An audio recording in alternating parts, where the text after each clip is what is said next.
Sakto lang palang dating namin ni Nancy dito sa terminal. Kadarating lang ng bus na sinakyan mo. Kamusta ang biyahe mo, Kuya Reden? Napagod ka sigurado, ano? Mahaba ang biyahe papunta dito sa lugar ninyo, pero ayos lang sa akin. Kasi gusto kong magbakasyon dito sa inyo eh. Ano, food trip muna tayo bago umuwi. Ang daming nagtitinda dito ng pagkain. Gusto ko yung barbecue. Huwag kang bibili ng tinuhog na barbecue dito, Riden. Delikado. Lalo na kung hindi natin kilala ang mga nagtitinda. Bakit naman Kuya Eman? Ano naman ang masama kung hindi natin sila kilala? Hindi ko lang alam kung totoo pero yung iba daw na tinitinda dito ay karne at lamang loob ng tao. Lalo na yung mga puso at atay ng tao. Dako, hindi yan totoo. Ang totoo ay masarap ang mga tinuhog na karne dito. Nakarami na nga ako na nabili O, subukan ninyo. Masarap ang barbecue nila.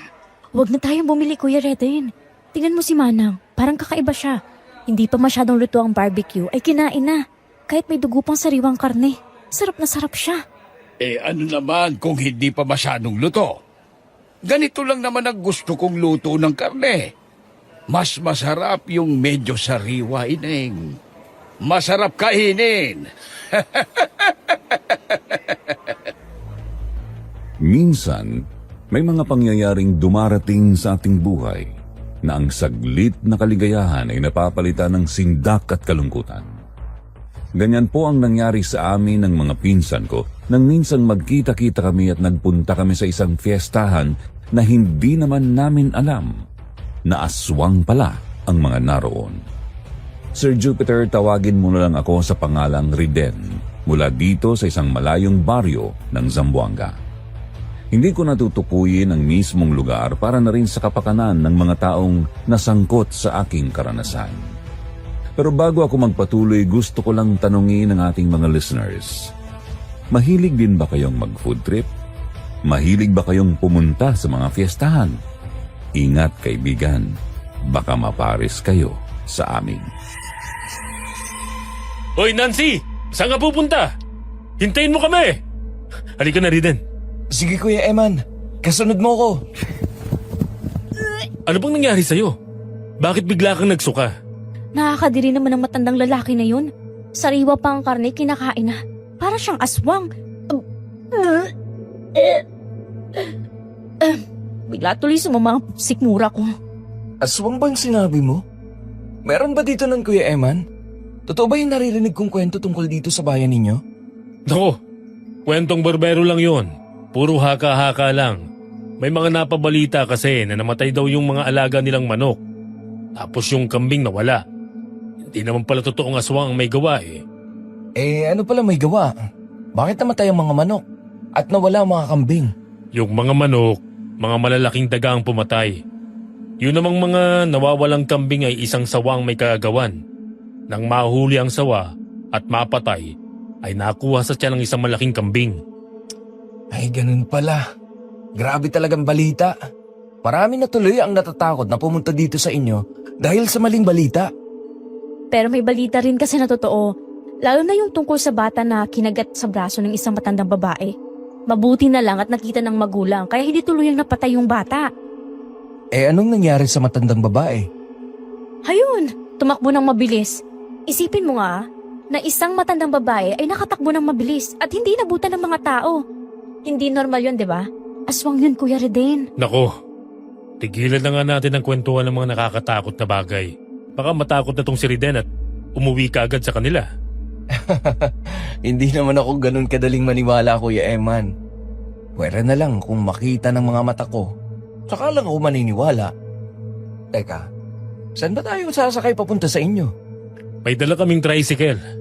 Doon, nakaparada sa bandaron. Tayo na at baka naghihintay na si inay. Mamaya na tayo umuwi. Gutom na ako eh. Food trip muna tayo. Akong bahala sa gastos. Halika na. Sige, ano bang gusto mong kainin natin? Kahit ano. Halika na. Ikot-ikot muna tayo dito sa bayan. Sumang-ayon naman sa akin sina Nancy at Kuya Eman. Gutom na rin pala sila. Kaya nagpunta muna kami sa mga karinderya na naroon. Kaagad at sa istante ng mga ulam ako nagpunta. Nakita ko ang mga ginataang hito at malalaking tilapia na naroon. Kaya naman yun ang inorder ko. Kumuha din ako ng malaking inihaw na pusit, adobong baboy, tinolang manok at kaldiretang kambing. Ang dami mo namang in-order na ulam. 3 lang naman tayo nakakain. Baka hindi natin maubos yan. Kayang-kaya nating ubusin yan, Kuya Eman. Baka may gusto ka pang kainin, Nancy. Order ka lang. Soft drinks na lang at pakwan, Kuya Reden. Sige. Miss, bigyan mo din kami ng 3 hiwa ng pakwan. Dami niyong in-order ng pagkain ah. Food trip talaga. Oo, Kuya Eman. Uubusin natin ng lahat ng ito, tapos magpapabalo tayo para naman kina Tia Gracia. Nang ilagay na ng serbidora sa lamesa ang aming order ay nagulat ako kasi marami ang bawat order. Kaya natuwa rin sina Kuya Eman at Nancy. Kaagad kaming kumain. Hindi ako gumamit ng kutsara, sa halip ay naghugas ako ng kamay. Mas masarap kasing kumain kapag nakakamay. Marami na kaming nakakain nang mapansin ko ang isang batang lalaki na sa tansya ko ay nasa 7 taong edad. Ang kanina pa pala nakatingin sa amin. Sa tingin ko, gutom siya, kaya naglagay ako ng kanin sa isang plato at nilagyan ko ng adobong baboy at ibinigay ko sa bata. Sige na, boy. Kainin mo na yan habang mainit pa. Masarap yung adobong baboy. Kainin mo na. Parang ayaw naman ng bata ng pagkain eh. Boy, kunin mo na yung binibigay ni Reden para makakain ka na din. Para naman kasi kayo nagagalit eh. Akin na nga at ako magbibigay. Sige. Ikaw na nga magbigay sa kanya. Ayun naman pala eh. Gusto niya si Nancy pang magbibigay sa kanya. O siya, sige, kumain na tayo. Kinakain na rin ng batang ibinigay ni Nancy. Ganun talagang mga bata. Gusto nilang nakakita ng magaganda. Tingnan mo. Bilis niyang naubos yung pagkain niya. Natawa na lang kami ni Kuya Eman pero kaagad din iyong naputol nang makita namin na biglang binitiwan ng bata ang plato. Parang natigilan yun habang tutup ang tiyan. Di nagtagal, sumuka yun at nanlulumong umupo sa lupa habang hawak ang tiyan. Ilang ulit siyang sumuka kaya nataranta kami. Kaagad naming nilapitan ang bata pero patuloy lang yun na nagsuka. Noon dumating ang isang matandang babae, kaagad na tinanong niya ang bata kaya nagsabi iyon na binigyan namin ng pagkain na siyang dahilan, kaya siya nagsuka. Anong ginawa niyo sa apo ko, ha? Gusto niyo ba siyang patayin? Naku, hindi po. Nakita ko lang kasi na parang nagugutom siya. Kaya binigyan ko ng pagkain. Kanin lang po yun at adobong baboy. Yun din po ang kinain namin. Pero hindi naman kami nagsuka. Hindi sanay sa ganyang pagkain ng apo ko. Hindi yan tinatanggap ng kanyang sikmura. Ay, pasensya na po. Nakatingin kasi sa amin kaya inalok namin. Mas mabuti na hindi niyo na lang binigyan. Kapag may nangyari sa apo ko, kayo ang mananagot! Tayo na, Bino! Pambira. Tayo na nga ang nagmagandang loob. Tayo pang naging masama. Mabuti pa kaya ipabalot na lang natin itong mga pagkain. Umalis na tayo dito. Baka bumalik pa yung matanda mapaway pa tayo. Oo nga, Reden. Doon na lang natin ituloy sa bahay itong food trip natin. Mabuti na yung umiiwas tayo sa gulo. Sa tingin ko, hindi nagbibiro ang matanda na yun eh. Mukhang ang tapang.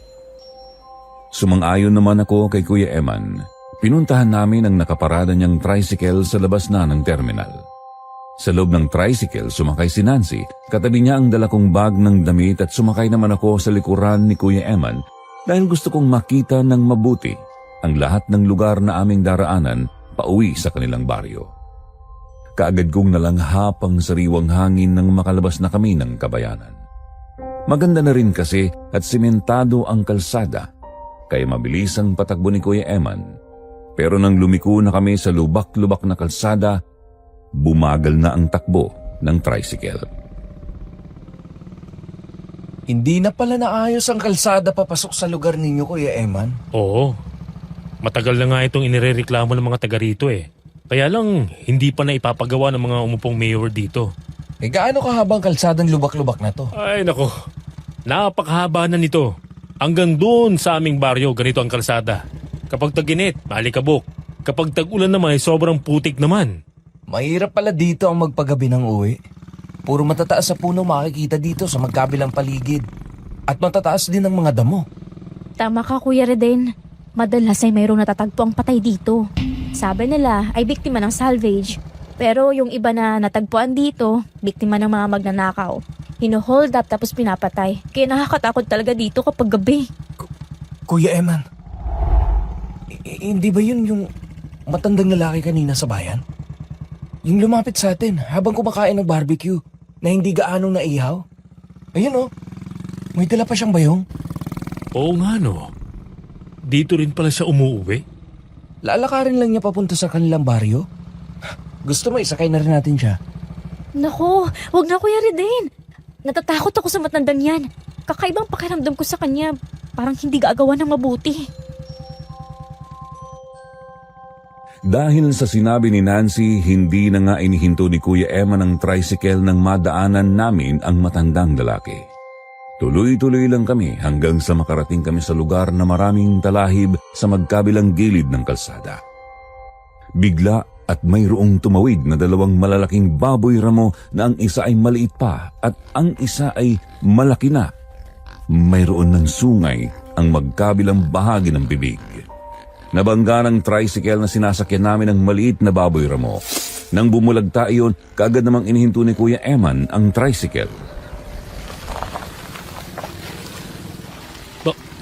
Baboy mo to ah. Bakit naligaw yata sila dito sa kapatagan? Paano nga kasi ay marami pa rin puno dito. Kaya siguro naligaw ang mga yan dito. Kuya Eman, bumalik yung malaking baboy ramo. Ayun oh, lumabas ulit sa talahiban. Galit na galit siya, kuya. Hindi naman namatay ang anak niya. Ayun oh, buhay pa siya. Becky, relax ka lang. Huwag kang magalit. Hindi naman namin sinasadya na mabanggang anak mo eh. Bigla kasi kayong tumawid ng kalsada. Mga hangal! Talagang hanggang dito ay sinusundan niyo kami! Umiwas na nga kami pero makulit kayo! Dapat kayong parusahan! Baboy na nagsasalita! Hindi yan basta baboy mo lang, Kuya Reden! Aswang yan! Kung ganon, baka lang ang katapat niyan. Tingnan ko lang kung hindi ka mabukulan sa tubo na to. Hambog ka, bata! Tingnan natin kung hanggang saan ang tapang mo! Gugutay-gutayin kita, bata! Hindi naman ako papayag na basta mo na lang ako kakagatin. Lalabanan kita! Nang sumugod nga sa amin ang aswang na baboy ramo ay sinalubong ko siya. Bago siya makatalon, pinalo ko na siya ng 2 ulit. Tinamaan siya sa ulo kaya napaatras siya, pero parang baliwala lang iyon sa kanya. Muli siyang sumugod at sinuwag ako. Napilitan akong bitiwan ang tubo dahil hinawakan ko ang 2 niyang sungay sa gilid ng bunganga niya para hindi niya ako makagat. Nagpambuno kaming 2. Yun naman ang pagkakataong sinamantala ni Kuya Eman. Pinalo niya ang aswang na kalaban ko pero tinadyakan lang siya niyon. Buong lakas ko namang itinulak ang aswang para makatayo ako. Aari ko!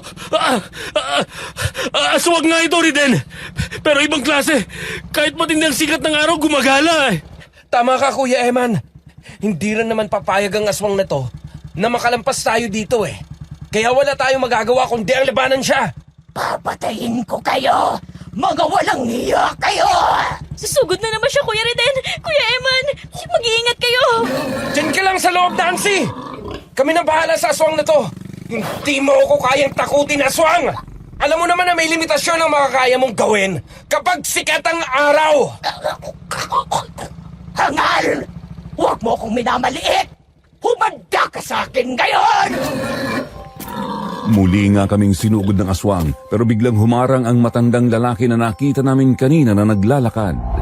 Mula sa bayong, kinuha niya ang buntot pagi at hinampas ang papasugod na aswang na nasa anyong baboy ramo. Napansin ko kaagad na parang nasaktan sa hagupit ng buntot pagi ang aswang. Napaatras siya. Nagkaroon kaagad ng latay sa likuran at mukha ang aswang. Ininda niya ang buntot pagi, hindi kagaya ng mga palo namin kanina na baliwala lang sa kanya. Nang makaramdam siya ng panganib ay tumalon siya sa talahiban. Sumunod ang maliit na baboy ramo at pumasok na sa masukal na kakahuyan para tumakas. Huwag mo nang pakikialaman ang mga kabataang ito. Dahil ako ang mga kalaban mo. Tutuluyan na kita sa susunod. Tumatakas ang aswang! Huwag nyo na kabulin. Hindi nyo na siya maaabutan. Awok ang tawag sa aswang na ganon. Hindi niya iindahin ng tubo lang ang gagamitin laban sa kanya. Dahil malakas ang katawan ng awok. Lalo na ang likuran niya. Pero bakit sa buntot pagi? Ilang hagupit lang ay talagang ininda niya.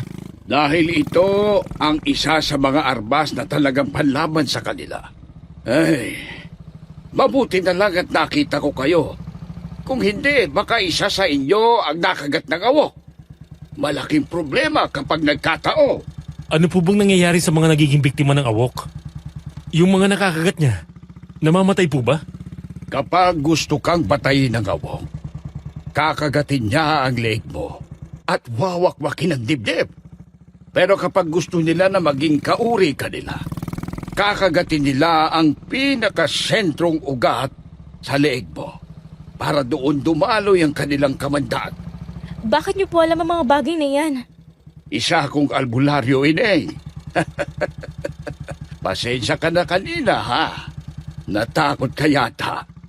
Ang totoo ay sa ketchup ko isinawsaw yung barbecue. Kaya namula. Pero ang totoo lutong-luto na yung karning yon. Ay, ganun po ba? Akala ko kasi aswang kayo kaya natakot ako. Marami pong salamat sa tulong ninyo. Ako nga po pala si Reden. Bakasyonista dito. Sila naman sina Kuya Eman at ang kapatid niyang si Nancy. Ako naman si Carlos. Tagarian lang ako sa unang baryo na madadaanan ninyo. Kung ganun po, sumabay na kayo sa amin sa tricycle. Idadaanan namin kayo sa lugar nyo. Abay sige, salamat naman kung ganon. Medyo pagod na nga ako sa paglalakad Nang muli nga kaming sumakay sa tricycle ay kami na ni Nancy ang magkatabi sa loob at si Mang Carlos naman ang umupo sa bandang likuran ni Kuya Eman. Inihatid namin siya sa mismong bahay niya. Sinabi sa amin ni Mang Carlos na kung kakailanganin namin ang tulong niya ay puntahan lang namin siya sa bahay niya. Matapos nyon, nagpatuloy kami sa biyahe. Isang baryo pa ang nadaanan namin na mayroon ng mga nakasabit na banderitas sa mga daanan. Ayon kay Kuya Eman, magpifiesta na doon sa susunod na linggo, kaya noon pa lang ay sinabi ko na sa kanila na pupunta kami noon. Isang oras pa ang nakalipas at nakarating na kami sa bahay nila. Ano ba ang nangyari at ang tagal niyong umuwi? Kanina pa ako nag-aalala sa inyo. Akala ko ay hindi kayo nagkita-kita sa bayan. Pasensya na po, Tia Gracia. Marami lang po ang mga pangyayaring hindi inaasahan ngayon. Ano bang nangyari? Hinarang po kami ng aswang. Ayon sa matandang tumulong sa amin ay awok daw yun. Napalaban pa nga sina Kuya Reden at Kuya Eman eh. Ay, Diyos ko. Mabuti naman at hindi kayo nasaktan. Opo, inay. Tinulungan kami ni Mang Carlos. Yung albularyo sa kabilang baryo. Oo, kilala ko siya. Mabait ang matandang yon. Ay, sige na. Pumasok na tayo sa loob at nang makapagpahinga na kayo. Saka nagluto na rin ako ng pagkain kasi alam ko na gutom na kayo. Gutom na nga po talaga kasi hindi namin naituloy yung pagkain doon sa bayan. At teka, nandun nga pala sa loob ng tricycle yung mga ulam na ipinabalot natin. Sige na, Nancy. Pumasok ka na sa loob ng bahay. Ako nang kukuha ng mga ulam na ipinabalot natin. Sige na, Reden. Kunin mo na ang ulam sa tricycle tapos ay pumasok ka na sa loob ng bahay. Doon na tayo magkwentuhan habang kumakain, ha? Sige po, Tia Gracia. Susunod na po ako. Nang makapasok na sina Tia Gracia sa loob ng bahay ay muli akong lumapit sa tricycle na nakaparada at kinuha ko sa loob niyon ang mga ulam na ipinabalot namin. Papasok na sana ako sa loob ng bahay nang mapatingin ako sa kalsada. Nakita ko ang isang magandang babae na dumaan doon. Mahaba ang kanyang buhok, abot hanggang bewang. Kay puti ng kanyang balat, bagay na bagay sa suot niyang duster na bulaklakin. Nang mapatingin siya sa akin, ngumiti siya ng matamis kasabay ang pagkindat. Bigla akong kinabahan. Lumakas ang tibok ng aking puso. Ngumiti din ako sa kanya. Nang makita ko na tuloy-tuloy siyang lumakad palayo, tinanaw ko pa siya. Pinsan, bakit hindi ka pa pumasok sa loob ng bahay? Kuya Eman, sa palagay ko ay magiging masaya ang aking pagbabakasyon dito sa inyo. Sino kaya siya? Anong pangalan niya? Sinong siya? Sino bang tinatanaw mo dyan? Yung magandang babae na dumaan? Taga saan kaya siya? Wala naman yung babaeng sinasabi mo ah. Baka nakalayo na siya, kaya hindi mo nakita. Teka na sa loob at naghihintay na si inay. Bukas mag-ikot tayo dito sa baryo para hanapin natin ang sinasabi mong babae. Pumasok na kami ni Kuya Eman sa loob ng bahay. Naroon na nga si Tia Gracia. Ibinigay ko kay Nancy ang ulam na nasa plastic. Siya na ang naglagay niyon sa mga plato at inilagay sa ibabaw ng lamesa. Kaya nagulat si Tia Gracia nang makita ang mga ulam na naroon. Nang makaupo na si Nancy at magsimula na rin kumain, kumuha ulit siya ng adobong baboy. Napatingin lang sa kanya si Tia Gracia. Paano nga ay kumuha pa din siya ng iba pang ulam na naroon. Nako, ang dami naman pala ng ulam na binili nyo. Food trip nga po kami, Tia Gracia eh. Kaya nga lang, ay kagad kaming umuwi, kagagawan ng bata na sumakit ang tiyan matapos kumain ng adobong baboy na ibinigay ni Nancy. Nagalit yung lola sa amin kaya kagad na kaming umalis sa bayan. Bakit naman sumakit? Baka naman panis na itong adobong baboy.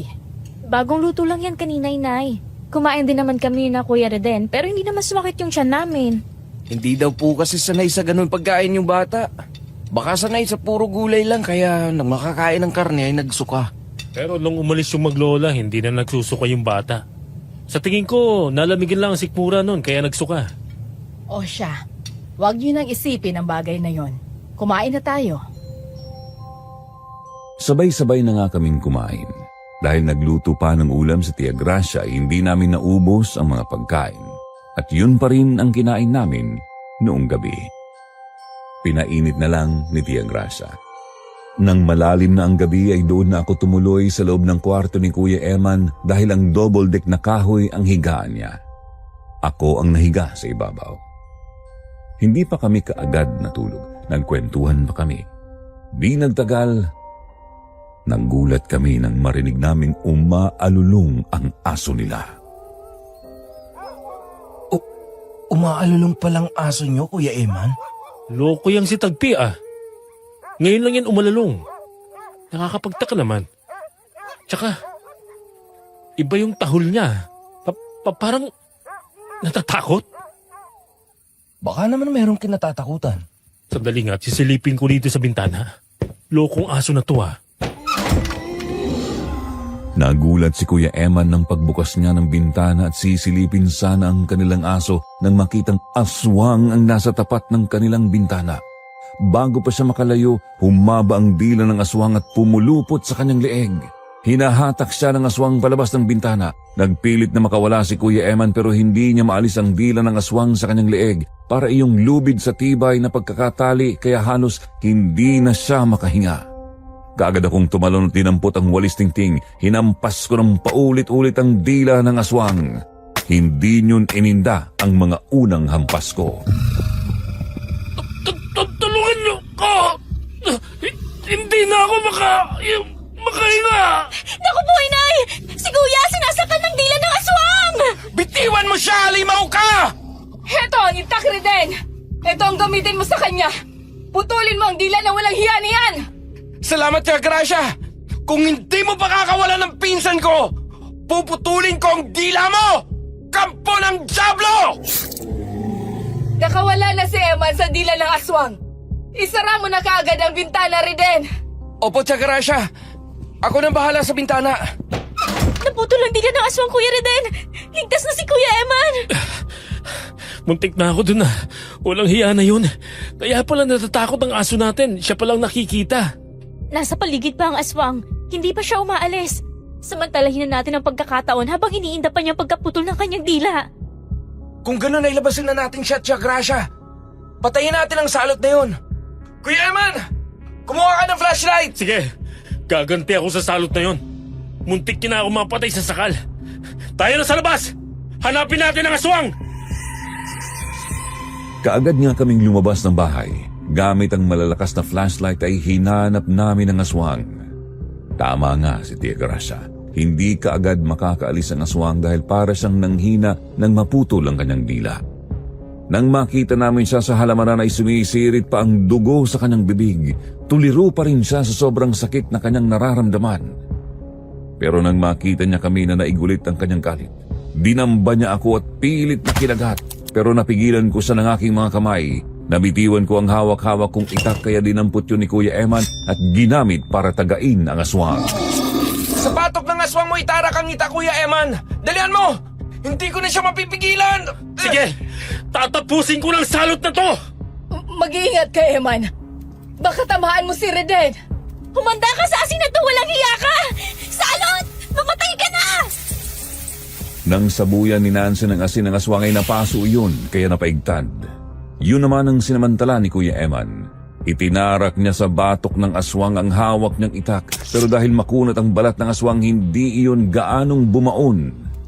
Binamban yun si Kuya Eman, siya naman ang binalingan kaya muli yung binato ng asin ni Nancy. Muling nasaktan ang aswang at napaso. Yun naman ang pagdating ng mga kapitbahay na nakarinig sa mga sigawan namin. Pinaligiran nila ang aswang at pinagtulungan na patayin sa pamamagitan ng sibat at itak. Mabuti na lang at dumating ang mga kapitbahay natin. Kung hindi, baka ako ano na nangyari sa atin. Ito talagang si inay. Ngayon ba ba kayo iiyak? Tapos ng laban. Ligtas naman tayong lahat. Oo nga naman, inay. Patay ng aswang, kaya wag na kayong umiyak. Oo nga naman, Tia Gracia. Ngayong patay ng aswang, ay wala na kayong dapat na ikabahala. Iyan din ba ang aswang na sumalaki sa inyo? Anyong baboy ramo po yung sumalakay sa amin, Tia Gracia. Eto naman ay malaking tao na puno ng balahibo ang katawan. At ang ulo ay sa katulad sa isang bayakan. Mayroon ding mahabang buntot at mahabang dila. Pero sa palagay ko, siya din yon. Kasi minsan nasabi sa akin ni Tio Amado na mayroong mga aswang na nakakayang gayahin ang itsura ng mga hayop. Depende sa gusto niya. Eddie, kung ganyan pala, ay tapos na ang problema natin sa aswang na yun. Mabuti naman kung ganon. Saka hindi naman tayo pababayaan ng mga kapitbahay natin kung sakali. Mabuti naman kung ganon.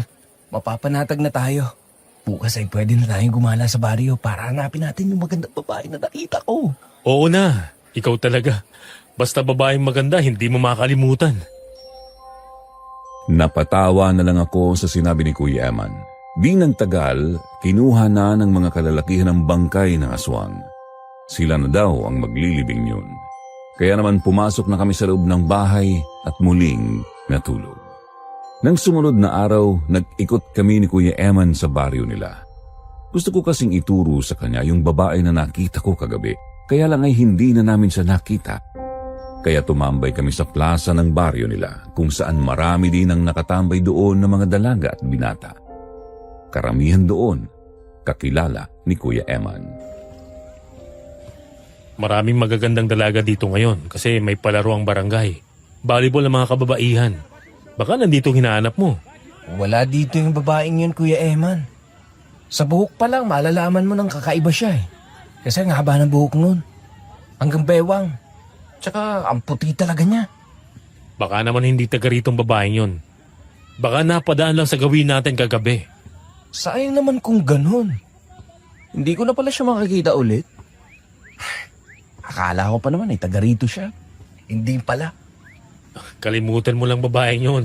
Marami ka pang makikilala dito na mas maganda kaysa sa kanya. Oo nga. Halika, food trip na lang tayo habang nanonood ng volleyball. Marami palang nagtitinda dito oh. Ayun, may maruya at nilupak na kamuting kahoy. Gusto ko yun. O sige, ako naman ang taya ngayon. Magpakabusog tayo habang nanonood ng laro. Habang nanonood kami ng laro, napansin ko na mayroong mga lalaking nakatingin sa amin ni Kuya Eman. Naisip ko na baka iniisip nila kung sino ako, kasi nga ay dayo lang ako sa lugar na yon. Napansin ko rin na parang nagbubulungan ang mga yon habang nag-uusap, kaya pasimple kong siniko si Kuya Eman. Nang mapansin niya ako ay kaagad akong bumulong. Kilala mo bang dalawang lalaking naroon malapit sa nagtitinda ng palamig? Huwag kang magpahalata. Tingnan mo lang sila ng simple. Yun bang dalawang lalaki na yon? Oo, kilala ko ang mga yon.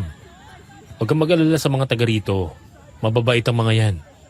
Nakatingin sila sa'yo kasi dayo ka nga dito. hindi ka nila kilala. Ay, oo nga naman. Pasensya ka na ha. Masyado lang akong naging mapaghinala kasi nga dahil sa nangyari sa bayan kahapon. Yung kasi matanda na nagbanta sa atin. Malayo ng bayan dito sa ating lugar. Isa pa, hindi naman tayo nakilala ng matanda na yun. Kaya wala ka nang dapat na ipag-alala. Tsaka, okay naman siguro na yung bata eh. Nagsuka lang yun kasi nga baka nabigla yung sikmura. Gutom siya tapos bigla niyang nilagyan ng laman. Bilis niya kasing kumain eh. Oh, baka nga ganun ang nangyari, no? Ay, ayun siya. Sino na naman? Yung magandang babae na sinasabi ko sa'yo. Ayun siya. Kadarating lang niya. Manunod din yata ng palaro. Oo nga. Napakaganda nga pala niya. Pero hindi nga siya taga rito. Baka taga ibang baryo siya. Halika Kuya Eman. Makipagkilala tayo sa kanya.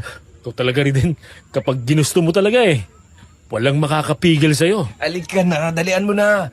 Baka kasi umalis na naman siya at hindi na naman natin makilala. Kaagad ko nga na nilapitan ang magandang babae. Noong unay parang hindi niya ako napapansin, kaya naman naupo na lang muna ako sa upuang malapit sa kanya. Tumabi naman sa akin si Kuya Eman. Nakita ko na natutuwa siya habang nanunood ng palaro ng mga kababaihan. Pumapalakpak pa siya kapag nakakapuntos ang gusto niyang kupunan, kaya naman naghintay ako ng magandang pagkakataon. Ang galing nila, no? Oo, magaling sila. Kaya nga natutuwa ako kapag nakakapunto sila. Parang ngayon lang kita nakita dito, ah. Oo, hindi naman kasi ako taga rito. Doon ako nakatira sa kabilang baryo. Pupunta lang ako dito kapag gusto ko mamasyal at maglibang na kagaya ngayon. Parang nag-iba yung boss mo, Miss ah. Parang ang laki. Minsan kasi ganun ako eh. Kaya kong palakihin ang boses ko. Ah, ganun ba? Ako nga pala si Reden. Bakasyonista din ako dito. Nako, tiyak na mawiwili ka sa pagbabakasyon dito. Kasi sunod-sunod ang mga mangyayaring pagdiriwang sa mga lugar na to dahil sa mga piyestahan. Ako nga pala si Berna. Napakagandang pangalan. Berna. Kasing ganda. Oo nga. Sunod-sunod nga daw ang fiestahan dito. Ako naman si Eman. Pinsan nitong si Riden. Kumusta ka, Eman? Gwapo ka rin ha? Pareho tayong dalawa. Tayong dalawa? Gwapo? Ang bingi mo naman. Sabi ko, kayong dalawa gwapo. Ay, muntik na naman ako madulas. Oo. Gwapo nga yan si Kuya Eman. Sa kanila ako nakatira ngayon. Saan nga palang bahay mo sa kabilang baryo? Pwede ba naming malaman? Doon lang sa kabilang baryo ang bahay namin. Ipagtanong mo lang ako doon. Makakarating ka na sa amin kasi kilalang kilala ako doon. Abay, sa ganda mong yan. Sino ba naman ang hindi makakakilala sa'yo? Tsaka dito naman sa baryo kapag taga rito ka talaga, tsak na makikilala ka ng lahat. Tama ka, Ayman. Sa isang baryo ay magkakakilalang lahat ng mga tao. Kaya kapag mayroong kang hahanapin, ay madaling mong makikita basta taga ron talaga. Pwede bang minsan ay pumasyal kami sa inyo? Ano naman ang gagawin mo sa amin, Reden? Manliligaw. Yun ay kung papayag ka. Sige, wala namang problema doon. Basta, isama mo si Eman ha? Kasi stricto ang mga magulang ko eh. Kapag marami tayo, pwede natin sabihin na magkakabarkada lang tayo. Oo naman. Walang problema doon. Kahit isama na rin namin yung isa pa naming pinsan na si Nancy. Para dalawa kayong babae at kami ni Kuya Eman. Masaya yun. Pumasya kayo din sa fiesta. Magpapaluto ako ng maraming pagkain. Naku, ayos yan. Mahilig pa naman kaming mag-food trip na magpipinsan. Kailan bang fiesta sa inyo? Sa sunod na linggo na. Sige, pupunta kami sa inyo sa araw na yon. Mahaba pa ang naging pag-uusap namin ni Berna habang nanunood ng palaro. Nang matapos ang palaro ay nagpaalam na sa amin si Berna. Gusto ko sana siyang ihatid pero tumanggi siya dahil mahigpit daw ang kanyang mga magulang. Hindi na siya papayagan ng kanyang mga magulang na lumabas kapag nalaman na mayroong lalaking nanliligaw sa kanya. Nangako naman siya na hindi pa yon ang huli naming pagkikita dahil alam niya naman ang bahay namin. Kaya matapos ang palaro, umuwi na rin kami ni Kuya Eman. Kaagad naman kaming sinalubong ni Nancy at napansin niya na masaya ako. Saan ba kayo nagpunta, Kuya Eman? Kanina ko pa kayo hinahanap ah. Diyan lang sa plaza. Nanood kami ng palaro ng mga kababaihan. Yung volleyball ba? Bakit parang asaya-saya naman itong si Kuya Reden? Paano nga nakita niyang hinahanap niya? Yung magandang babae na nakita niya kahapon. Ayun, nakilala na namin ngayon. Sinong magandang babae? Maraming magandang dalaga dito sa atin ah. Si Berna. Kaya pala hindi namin siya makita dito. Taga roon pala siya sa kabilang baryo. Siya nga pala. Bakit mo naman kami nahanap? Mag-birthday yung kaibigan ko na si Susie. Nag-iimbita eh.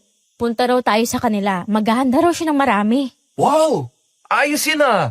Food trip na naman tayo! Sige, kailan ba yan? Sa susunod na linggo na. Diyan lang sina Susie sa kabilang baryo. Masaya yon kasi merong paligsahan ng kantahan. Meron daw premyo. Kaya sana'y meron kayong nakahandang kanta ha? Kababaryo lang pala niya si Berna. Nag-iimbita din. Sige, meron ako niyan. Sasali tayo sa paligsahan ng kanta. Sariling likha ng kanta, Kuya Reden. Yun ang sinabi ni Susie. Oo, meron nga ako. Marunong namang mag-gitara si Kuya Eman, di ba? At ikaw naman, ay kaya mong mag-ukulele, di ba? Oo naman. Palagi nga kaming gumagawa ng kanta ni Kuya Eman eh. Di kung gusto mo, mag-practice tayo ngayon mismo. Kunin mong gitara at ukulele.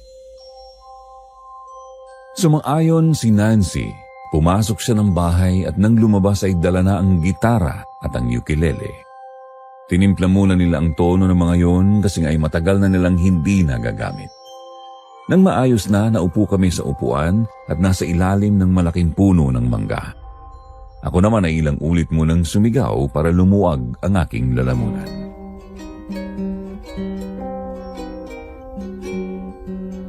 Nakahanda na ako, Kuya Reden. Ano bang lyrics ng kanta mo? Pwede bang marinig? Okay ka na rin ba, Kuya Eman? Oo, ayos na. Paano bang simulan ng kantang iniisip mo? Una ay ipinarinig ko sa kanila ang kanta na aking binuo. Kinanta ko yun sa harapan nilang dalawa habang pinag-aaralan nila sa gitara at ukulele ang mga piyesa na dapat nilang gamitin. Nang matapos ang aking kanta, sinabi ni na Kuya Eman na nakahanda na sila. Pwede na akong kumanta at sasabayan nila ng pagtugtog. Kaya nagsimula na kaming kumanta at tumugtog. Sa bawat baryo't fiesta, ako ang unang guest. Pag may litson sa mesa, ay para akong blessed. Menudo, kaldereta, lumpia, pansit sa gilid. Pag namoy ko yan, utak ko biglang sumisigaw ng kain. Nababaliw ako sa pagkain, parang nasa langit pag may handaan din. Kare-kare, spaghetti, barbecue sa stick. Ay naku, huwag niyo kong pigilan, isang pinggan pabilis. Kahit di invited, andyan agad ako. Pero promise, mag-uwi lang ako ng konti, tsaka takbo. Wow, maganda nga ang song mo, Kuya Reden. Kaso lang parang maikli lang siya. Ano kaya kung mag-isip pa tayo ng mas mahaba? Tungkol din sa fiesta ang meaning ng song. Oo nga. Habaan natin ng konti para katumbas na yun ng isang mahabang kanta. Para mapansin tayo ng mga magiging hurado sa paligsahan. Sige, meron pa nga akong isang binubuo Hindi pa yun tapos. Yun ang gagawin natin. May ilang araw pa naman bago ang fiesta, di ba? Makakaya pa natin yung tapusin. Ang title nun ay Nag-Food Trip kahit hindi naman invited. Oh, itigil nyo na muna ang pagpapractice nyo. Magmerienda muna kayo at nagprito ako ng maruyang saging saka nagtimpla ako ng kaping barako. Nako, salamat po, Tia Gracia. Siya nga pala, nalaman ng Kuya Amado na dumating ka na daw pala dito. Hindi ka malang bumibisita sa kanya. Mamaya ay dalawin nyo naman ang tiyohin nyo para hindi magtampo. Opo, Tia Gracia. Mamaya ay dadalawin namin siya. Samahan niyo ako, Kuya Eman, ha? Medyo naiilang ako kay Tio Amado. Para kasing asungit niya. Oo nga. Seryoso kasi masyado si Tio Amado Pero mabait naman yun. Huwag kang mag-alala. Sasamahan kita mamaya. Sasama din ako sa inyo mamaya, Kuya Reden. Makalipas nga ang mahabang oras, nang matapos kaming magmerienda, itinago na muna ni Nancy ang gitara at ukulele. Pumunta kami kay Tio Amado, siyang pinakamatanda sa kanilang magkakapatid. Bunso kasi ang itay ko, pangalawa si Tia Gracia. Nang makarating kami sa kanilang bahay, kaagad kaming nagmano kay Tio Amado. Nang pagkakataon namang yun ay naghahasa naman siya ng itak kaya medyo naiilang kaming magpipinsan kasi nga ay kilala naming matapang ang aming tiyuhin. Dati siyang manunugis ng aswang na tumigil na dahil may edad na siya. Nakausap kong inay mo, Eman. Kahapon at kagabi daw merong nangyaring hindi maganda sa inyo. May nakalaban daw kayo na aswang na awok. Oo nga po, Tio Amado. Habang pauwi po kami, ay nakasagasa ako ng batang awok. May kasama palang mas malaki kaya sinalakay kami. Mabuti na nga lang po at natulungan kami ni Mang Carlos. Yung albularyo doon sa nadaanan naming baryo. Oo, kilala ko si Carlos. Kaya nga inihahasa kong muli itong aking binditadong itak. Alam kong magagamit ko to ulit.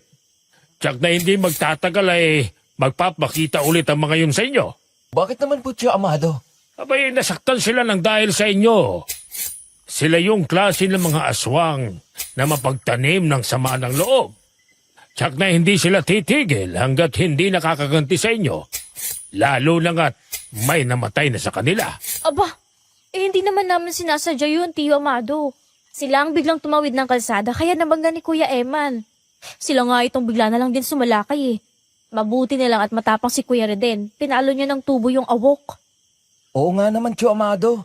Yung napatay na aswang naman, ay siya rin ang may kasalanan. Siya ang sumugod at gusto kaming patayin. Sila ang may kasalanan at hindi kami. Nagtanggol lang kami ng sarili. Kahit ano pang naging pangyayari, kayo pa rin ang sisisihin ng mga aswang. Kaya mag-iingat kayong tatlo. Huwag na muna kayong magpagala-gala, ha? Nandito naman po kami sa ating baryo. Kilala kami ng lahat ng mga taga rito. Kung pupunta siya dito, mapapahamak siya kasi tsak natutulungan kami ng mga taga rito. Mapapari siya sa namatay na kalahi niya. Ay kahit na, mas mabuti na yung nag-iingat tayo. Kasi ang mga awok ay mga tuso ang mga yan. Hindi natin alam kung anong takbo ng mga utak nila. Baka hindi nyo namamalayan na nahuhulog na pala kayo sa mga pitag nila. Kaya mag-iingat kayo. Ibig niyo po bang sabihin, Tio Amado, yung namatay na aswang at yung awok ay magkaiba pa ba sila? Hindi ko sigurado. Pero madalas kasi ay isang pamilya lang ang mga yan. Kaya kung may namatay na aswang, tsak na may kapamilya yan na magagalit sa inyo. At gagante kaya kailangan niyong mag-ingat. Ano po bang maganda namin gawin? Hindi pwede na palagi na lang kaming magkukulong sa loob ng bahay. Nagbakasyon po ako dito para magsaya, hindi para magkulong sa loob ng bahay. Kung lalabas kayo, piliin niyo yung mga lugar na maraming tao. Sa ganong paraan, hindi kayo basta sasalakayin ng awok. Kasi mag-aalangan din yon. Kasi malalagay sa alanganin ang buhay niya. Sige po, Tio Amado. Tatandaan po namin yan. Ay, siya nga pala may nilagang kamuting kahoy dyan. Kumuha ka dun, Nancy. May kinayod na rin akong nyog para sa usawan nyo. Katatapos lang po namin kumain ng maruyang saging sa amin, Tio Amado. Busog pa po ako. Sige na, Nancy. Kumuha ka na ng kamuting kahoy at kinayod na nyog. Masarap yun. Sumunod naman sa akin si Nancy kaya kumuha siya ng pagkain doon at tinikman namin. Ayoko lang kasi na magtampo si Tio Amado, kaya kahit busog na kami, nagpakuha ko kay Nancy ng kamoting kahoy at nyog. Nang hindi namin yun maubos, dinala na lang namin pabalik sa bahay ni na Kuya Eman. Nang sumunod na araw, gaya ng pangako ni Berna ay nagpunta ulit siya sa aming baryo. Nang dumaan siya sa tapat ng bahay, kaagad ko siyang nakita, kaya naman kaagad ding kumabog ang aking dibdib. Sobrang saya ko nang makita ko siyang muli. Pero naroon din ang kaba. Reden, kamusta na? Ayos naman, Berna. Saan ka ba galing? Diyan lang sa dulo nitong baryo nyo. May tinignan lang akong baboy. Alam mo naman na malapit na ang piyesta kaya kailangan ko maghanap ng mabibiling baboy na panghanda. Ganun ba? Saan ka pa pupunta ngayon? Samahan na kita. Wala na akong pupuntahan. Gusto ko lang tumambay muna kasi kapag umuwi ako, ang dami na namang iuutos ng inang ko. Ay napapagod na ako. Kung gusto mo, ay dito ka muna tumambay. Habang nagpapahinga ka. Nandyan ba si Eman? Parang hindi ko yata siya nakikita. Uy! Nandito ka pala, Berna. Kumusta ka na? Ayos lang naman ako. Ikaw, kumusta ka na? Mabuti naman. Siya nga pala si Nancy. Utol ko. Wow! Ang ganda mo naman, Nancy. Ako nga pala si Berna. Kaibigan ng mga Kuya Eman at Kuya Reden mo. Totoo nga palang sinabi nilang dalawa. Napakaganda mo, Berna. Kaya pala itong si Kuya Reden ay hindi na tumigil ng paghahanap sa iyo. Ganun ba? Ibig sabihin pala kung hindi ako nakita ni Reden baka nabaliw na siya. Oo, ganun nga yan, Berna. Ikaw talaga, Nancy. Binisto mo naman ang Kuya Riden mo. Tignan mo. Namumula na tuloy dahil naiiya na kay Berna. Naku, wag kang mahihiya, Reden. Ganun naman talaga ang nararamdaman ng mga tao kapag merong gustong makita. Pero hindi ka agad mahanap. Parang mababaliw na kaya ayos lang. Oo nga, Berna. Ganun nga yun. Kasi nung gabing makakita kita, ay hindi na ako mapakali. Kaya hinanap ka namin ni Kuya Eman. Kuya Reden, mamaya na tayo mag-practice ng kanta. Gala muna tayo ni na Berna. Ilibre natin siya kasi sa susunod na linggo naman ay siya naman ang magpapakain sa atin, di ba? Tama. Food trip tayo. Ayos ba yan, Berna? Sige, wala naman akong gagawin Gala muna tayo sa plaza. Tama-tama, may palaro pa din, di ba? Laban na ngayon kung anong grupo ang magiging kampiyon sa volleyball. Iba na naman ang boses mo. Nako, ganun lang talaga ako kapag natutuwa. Lumalaki ang boses. Dahil gusto ni na Berna at Nancy na gumala kami ay sila ang nasunod. Pero hindi pa kami nakakarating sa plaza na kasalubong namin ang 3 aso na galit habang tinatahulan kami. Kaagad na natakot si Nancy kaya nagtago siya sa likuran namin. Si Berna naman ay kaagad na tumakbo palayo sa amin kaya nagulat ako nang makita kong siya ang sinundan ng mga aso.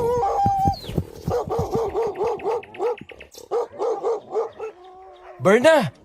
Saan ka pupunta? Sandali lang! Hinahabol ako ng mga walang hiyang aso na to! Huwag kang tumakbo! Lalo ka nilang hahabulin! Riden, sundan natin siya. Sige, Kuya Eman.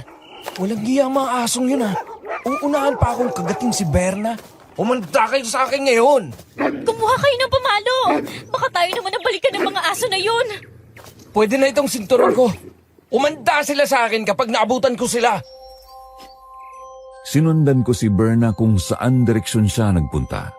Si Kuya Emma naman ay sa kabilang direksyon pumunta kasi ayon sa kanya ay paikot lang ang lugar na iyon kaya sasalubungin niya si Berna. Kasunod ko naman si Nancy. Umiikot kami sa likuran ng bahay pero hindi namin nakita si Berna. Hanggang sa makarating kami sa kabilang bahagi ng bahay. Naroon ang mga aso at tinatahulan sinang Kuya Eman at Berna habang nakatayo sa ibabaw ng nakabuwal na malaking puno. Kaagad kong hinampas ng sinturon ng mga aso. Nang tamaan sa ulo ang mga aso, nagtakbuhan na ang mga iyon palayo. Berna! Nasaan ka na? Kuya Reden! Ayun sila ni Kuya Eman sa ibabaw ng nakabuwal na malaking puno! Reden! Nandito kami ni Eman! Naku, Kuya Reden. Takot na takot si Berna habang nakayakap kay Kuya Eman. Wala na mga aso, Berna. Napaalis ko na. Maraming salamat sa inyong dalawa, Reden. Dahil kay Eman kaya ako kaagad nakaakyat dito kaya di ako nakagat ng aso. Ikaw naman ang nagtaboy sa kanila kaya salamat din ha. Halika na, Berna. Tutulungan na kitang makababa dyan. Huwag ka mag-alala. Aalalayan kita. Kumapit ka lang sa aking mga kamay. Nang iabot sa akin ni Berna ang kanyang kamay, kaagad ko yung inabot. Ramdam ko ang malambot niyang palad. Nang pababa na siya ay hinawakan ko na siya sa kanyang bewang. Yumakap naman siya sa akin para makababa siya ng maayos. Ramdam ko ang malambot niyang katawan at ang mainit niyang hininga. Nang makaapak na siya sa lupa, dahan-dahan ko na siyang binitiwan. Ayos ka lang ba? Hindi ka ba nasaktan? Oo, ayos lang ako. Ay, salamat Reden ha. Matapang ka pala. Napatakbo mo mga aso. Talagang matapang ako. Hindi talaga sila uubra sa akin. Hindi ako papayag na saktan kanila. Ano, tuloy na natin ang pamamasyal? Hindi na ako sasama Reden. Uwi na ako sa amin. Baka hinahanap na ako ng inang ko. Nasira na ng mga aso na yun ang araw ko nakakainis. Ihahatid na kita sa inyo para malaman ko kung saan ang bahay mo. Huwag na. Sinabi ko naman sa'yo, diba, striktong magulang ko. Hindi na ako makakalabas kapag nalaman nilang may nanliligo sa akin. Gusto kasi nila na wag muna ako mag-asawa. Oh, ganun ba? O, di sige, mag-iingat ka na lang. Pero kung makakasalubong mo ulit yung mga aso na yon, bumalik ka lang dito sa amin, ha? Oo, sige. Alis na ako, Eman. Yung sinabi ko sa'yo kanina, ha? Huwag mong kakalimutan. Oo, Berna. Hindi ko makakalimutan. Salamat ha. Napansin ko ang matamis ng ngiti ni Berna kay Kuya Eman bago siya umalis. Ewan ko, pero bigla akong kinabahan. Nakaramdam ako ng hindi maganda. Parang bigla akong nagselos kay Kuya Eman. Kaya nang makaalis na si Berna, kaagad kong nilapitan si Kuya Eman. Lumayo kami ng bahagya kay Nancy. Kuya Eman, anong sinabi sa'yo ni Berna? Meron ba kayong lihim na hindi ko nalalaman, ha? Yung tungkol sa piyesta. Pag ko daw kalilimutan na pumunta tayo sa kanila kasi magpapahanda siya ng marami. At kailangan daw ay 3 tayong pupunta ron. Narinig ko yan. Bago tayo pumunta sa kanila ay kinasusi muna tayo ha. Nasabi ko na kasi sa kanya na sasali tayo sa paligsahan kaya nakalista na tayo ron. Nagpalista ka na kaagad? Hindi pa nga tayo nakakapag-practice ng mabuti. Baka magkalat lang tayo sa ibabaw ng stage kapag tayo nang kakanta. Kasi nga ay ngayon na yung huling palistahan ng mga sasali. Kaya kahapon pagkagaling natin kina Tio Amado ay nagkita kami at nagpalista na ako. O sige, umuwi na lang tayo at mag-practice para makapaganda tayo. Kaya pa natin yan, Kuya Eman.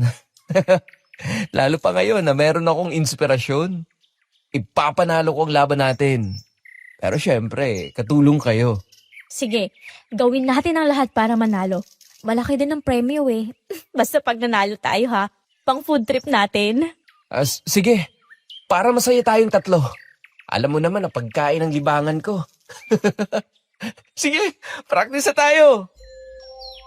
Nang mga sumunod na araw, palagi na nga kaming nagpa-practice ng kanta na aming ilalaban sa araw ng kapistahan. Noong una, nahirapan kami. Ako ang madalas na nagkakamali dahil nagugulo ang isipan ko sa mga nakita kong kilos ni Berna at Kuya Eman. Pero dahil lumalakad ang mga araw, pinilit kong iwaksi muna ang mga bagay na yon. Kaya nang sumapit na ang kapistahan ay pumunta na kami sa bahay ni Susi. Dala namin ang gitara at ukulele. Dapit hapon na nang magsimula ang paligsahan sa pagkanta at mayroong 2 nauna sa amin. Matapos nyon, kami na ang tinawag ng ama ni Susi. Kaya umakyat na kami sa entablado, papahapon. Magandang araw po sa lahat. Happy Fiesta po. Ang aking pong kakantahin ay sarili po naming gawa ng aking mga pinsan. Si Kuya Eman ang gitarista at si Nancy naman sa ukulele. Ang awitin kong ito ay binigyan namin ng pamagat na nag-food trip kahit hindi naman invited. Sana po ay magustuhan ninyo.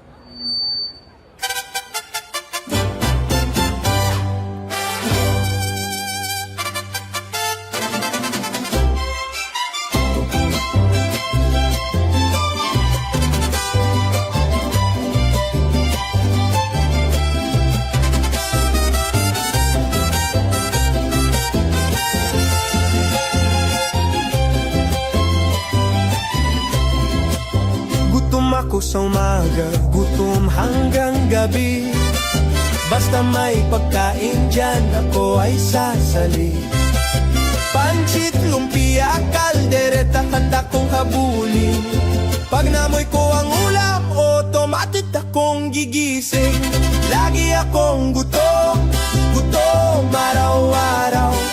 Pag may handaan sa kanto, agad akong sumisilip agad. Menudo, adobo, barbecue sa stick.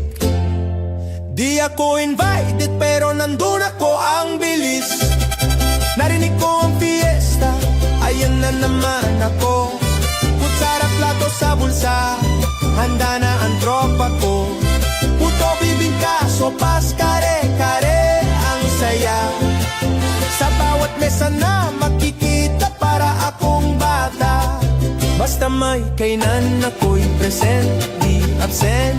Mapa-birthday o fiesta, lagi akong content. Pag may nag-alok ng teko, magad akong umingiti. Konti lang naman to, pero isang tupperware ang dali-dali. Lagi akong gutom, gutom araw-araw. Pag may handaan sa kanto, agad akong sumisilip agad. Spaghetti, embutido, mechado na mabangis, di ako invited. Pero nandun ako, ang bilis. Kung may pagkain, tawagin nyo na ako. Di ako mawawala sa handa nyo. At kahit na hindi ako bisita sa listahan, laging gutom to, kaya lagi ring nakikikain. Matapos ang pagkanta ko ay nagpalakpakan ng mga tao. Tuwang-tuwa silang lahat. Nakita ko na naroon din si Berna. Tuwang-tuwa din siya. Nang bumaba kami ng entablado ay kay Kuya Eman siya naunang yumakap, kaya nakaramdam na ako ng paninibog ko. Selos para kay Kuya Eman. Kumapit naman sa braso ko si Nancy nang mapansin ang pananamlay ko. Pinilit ko namang ngumiti kay Nancy. Kuya Reden, doon na tayo dumiretso kina Susie. Kumain na daw muna tayo. Mamaya pa naman daw ang resulta niyan eh. Marami silang handa kaya magsasawa tayo sa mga pagkain. Food trip na naman tayo. Sama ka na sa amin, Berna. Doon tayo kina Susie. Oo, sige. Tapos sa amin naman tayo, ha? O sige, sasama kami sa inyo. Di ba, Reden? Oo. Sige. Tayo na, Nancy. Gutom na rin ako eh. Nang pumasok kami sa loob ng bahay ni na Susie ay marami nga ang nakahandang pagkain doon. Kaya kahit paano, natuwa ako. Itinago ko ang kirot ng kalooban na aking nararamdaman kasi nakita ko na palagi nang nakakapit sa braso ni Kuya Eman si Berna. Ganun pa man, nagkunwari akong hindi nagsiselos. Nag-food trip kami kasalo si Susie. Lalo pa akong nakaramdam ng selos nang makita ko na kumuha ng inihaw na atay si Berna at sinubuan si Kuya Eman. Hindi na ako nais. Hindi ko kayang tingnan ang nakikita kong sweetness nila kaya lumabas na ako ng bahay kahit hindi pa ako tapos kumain.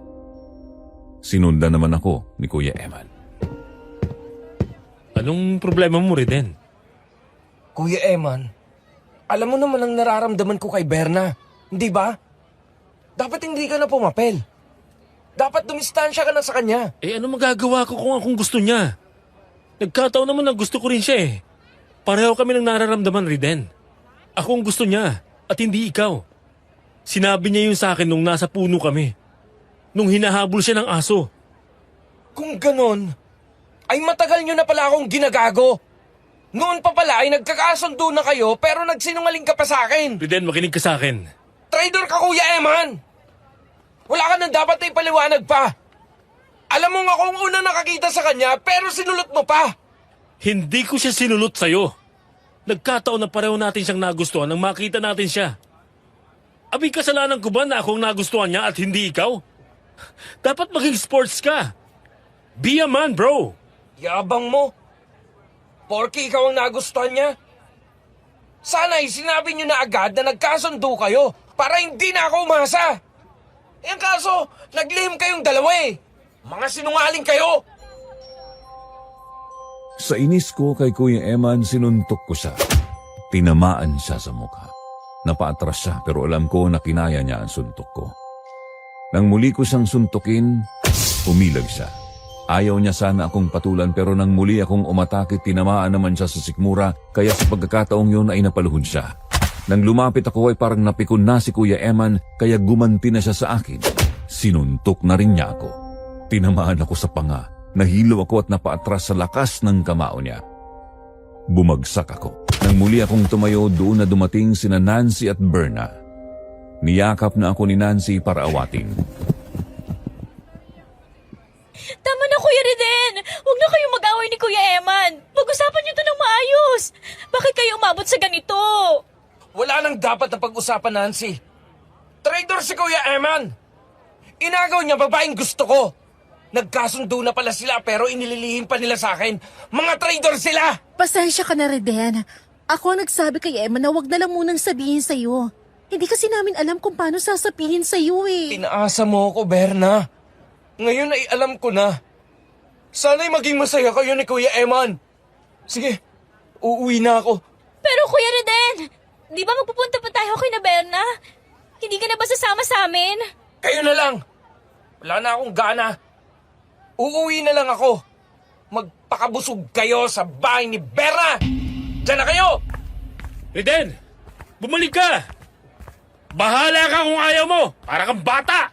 Pabayaan mo na siya, Eman. Masakit lang yan sa simula pero matatanggap niya din yan. Kayo na lang ni Nancy sumama sa akin. Sige. Tayo na sa inyo para makilala ko rin ang mga magulang mo. Pabayaan mo na lang si Reden. Minsan ay parang bata yun eh. Tuloy-tuloy na akong umalis at hindi ko na hinintay kung ano ang naging resulta ng paligsahan. Pero hindi ako tumuloy sa bahay ni na Kuya Eman. Doon ako dumiretso sa bahay ni na Tio Amado. Nagulat pa ang aking tiyuhin nang buksan ang pintuan at makita ako. Malungkot akong pumasok sa loob ng bahay niya. Umupo ako sa upuang naroon. Panay lang ang aking buntong hininga. Naiinis pa rin ako kina Berna at Kuya Eman. Hindi naman nakatiis si Tio Amado kaya umupo siya sa isang upuan na naroon. Ano yung laki ng problema mo, ha? Sila Kuya Eman at Berna, nakakainis sila, Tio Amado. Kasundo na pala sila, hindi pa sinabi sa akin. Umaasa pa naman ako na magiging nobya ko si Berna. Dahil akong unang nakakilala sa kanya. Alam niya na may gusto ko kay Berna pero pumapil pa rin siya. Alam mo, Reden, sa larangan ng pag-ibig ay ganyan talaga. Merong nagwawagi at merong talunan. Kasi nga ay babae naman ang magdidesisyon niyan kung sino ang mas matimbang sa kanyang damdamin. Kaya kung ano man ang nangyari ngayon, tanggapin mo na lang. Alam ko naman yun, Tio Amado. Ang ikinasasama lang ng loob ko ay hindi sinabi sa akin ni Kuya Emma na gusto rin niya si Berna. Kaya nabigla ako. Kaya ayun, nag-away kami. Kayo talagang magpinsan. Nag-away pa kayo dahil lang sa babae. Ay sandali nga at pupuntahan ko sa Eman para magkausap kayong dalawa. Ayusin natin hanggang maaga ang samahan niyo ng loob. Wala pa po sila sa bahay nila, Tio Amado. Nandun pa sila sa fiestahan sa kabilang baryo. Baka mamaya pa makauwi yung mga yon. Nauna lang ako umuwi sa kanila at dito tumuloy. Baka kasi kapag nagkita kami sa kanila ay mag-away ulit kami at magkasakitan. O sige, magpahinga ka na lang muna dito, ha? Magluluto lang ako ng pagkain para sa hapunan. Hindi pa ako naghapunan eh. Nahiga ako sa mahabang upuang kahoy. Hindi ko namalayan na nakatulog na pala ako. Hindi naman ako ginising ni Tio Amado. Alam niya siguro na napagod rin ako. Nang magising ako, umaga na. Mayroon ng kumot na nakalagay sa aking katawan. Alam ko na si Tio Amado ang naglagay niyon. Nang bumangon ako ay nalanghap ko na agad ang amoy ng kapeng barako ni Tio Amado. Kaya kaagad na akong bumangon at nakita ko na nga siya na naroon sa lamesa. Magkapi ka at pupunta tayo kina Tiagrasya mo. Baka nag-aalala na ang mga yon sa'yo. Hindi ka kasi umuwi kagabi. Nakakahiya naman po kay Tiagrasya. Baka sabihin niya na inaway ko pa si Kuya Eman. Ako po kasi yung unang nagalit. Nako, natural lang yan, Riten. Magkakapatid nga ay nag-aaway. Pero ang mahalaga ay pinagkakasundo ka agad ng mga matatanda sa pamilya. Kaya sige na, magalmusal ka na at pupunta na tayo sa kanila. Sige po. Pasensya na po kayo, ha? Kuya Amado! Kuya Amado, tulungan mo ako! Bakit, Gracia? Anong nangyari sa'yo at parang takot na takot ka? Yung mga pamangkin mo, parang nawawala sa sarili. Nagwawala sila at galit na galit. Parang hindi na nila ako nakikilala. Kung hindi nga ako nakalabas ng bahay, baka nasaktan na nila ako. Anong nangyari sa mga batang yon? Bakit sila naging ganon? Hindi ko alam. At ang isa pang problema ay si Reden. Nawawala siya. Hindi siya kasama ni na Eman at Nancy nang umuwi sila. Nandito si Riden. Dito siya umuwi kagabi. Tia Gracia, ano pong nangyari kina Kuya Eman at Nancy? Ikaw ang dapat kong tanungin, Reden. Anong nangyari sa inyo kagabi sa fiestahan na pinuntahan nyo? Sumali po kami sa paligsahan ng pagganta at nag-food trip kami sa bahay ni Nina Susie dahil marami silang handa. Kaya lang po ay nagkasamaan kami ng loob ni Kuya Eman dahil kay Berna. Kaya nauna na akong umuwi sa kanila ni Nancy. Hindi ko na malayan nang umuwi sila kagabi kasi mahimbing na ang tulog ko. Nagmagising ako kanina ay nakita kong tulog pa sila sa kwarto ni Eman. Binuksan ko ang bintana. Bigla silang nagalit at nagwala. Para na silang nababaliw. Tayo na sa bahay niyo, Gracia. Tingnan natin kung anong nangyari sa mga anak mo. Nagmamadali nga kaming pumunta sa bahay ni Tia Gracia. Nang makarating kami doon ay nakita namin na saradong-sarado ang bahay nila. Maingat kaming pumasok sa loob. Wala si Kuya Eman sa kanyang kwarto kaya pinuntahan namin ang kwarto ni Nancy. Wala din si Nancy sa kanyang higaan. Aalis na sana kami roon at hahanapin sila sa ibang lugar nang mapansin ko ang kumot sa ilalim ng papag. Marahan akong sumilip doon. Nagulat ako nang makitang naroon sa ilalim sina Kuya Eman at Nancy nagsisiksikan sa madilim na sulok ng papag. Kuya Eman! Nancy! Bakit yan kayo natutulog sa ilalim ng papag? Eman! Lumabas nga kayo dyan at mag-usap tayo. Natatakot na sa inyong inay mo. Mag-anak, ano bang nangyayari sa inyo? Sabihin niyo naman sa akin, baka matulungan ko kayo. Wala kayong may tutulong sa amin! Lumabas kayo ng kwarto at pabayaan kami magpahinga. Ano bang nangyari sa inyo? Natuloy ba kayong pumunta kina Berna? Hindi kami natuloy kasi hindi ka sumama! Ikaw ang may kasalanan kaya nasira ang mga plano natin! Lumayas ka na dito! Ayaw namin na makita ka! Layas! Pero sa halip na umalis kami ay inangat namin ni Tio Amado ang papag at binuksan naman ni Tia Gracia ang bintana. Kaya nang lumiwanag sa loob ng kwarto nagalit sina Nancy at Kuya Eman. Nagwala sila at sinalakay kami. Dinamba ni Nancy ang kanyang ina at sinakal. Si Kuya Eman naman ay ako ang sinalakay. Parang wala na nga sila sa kanilang mga sarili. Pinagsusuntok niya ako at sinakal din. Hindi ko naman siya magawang labanan dahil alam ko na hindi niya alam ang kanyang ginagawa. Kuya Eman, tumigil ka! Ano bang nangyayari sa'yo? Tio Amado, tulungan niyo si Tia Gracia. Baka mapatay siya ni Nancy. Talagang papatayin namin kayong lahat! Mga angal kayo! Iniistorbo niyo ang aming pamamahinga! Papatayin kita rin din! Kamatayan ang nararapat sa mga pakialamero! Nancy, bitiwan mo ako. Nahihirapan ako huminga. Bitiwan mong inay mo, Nancy!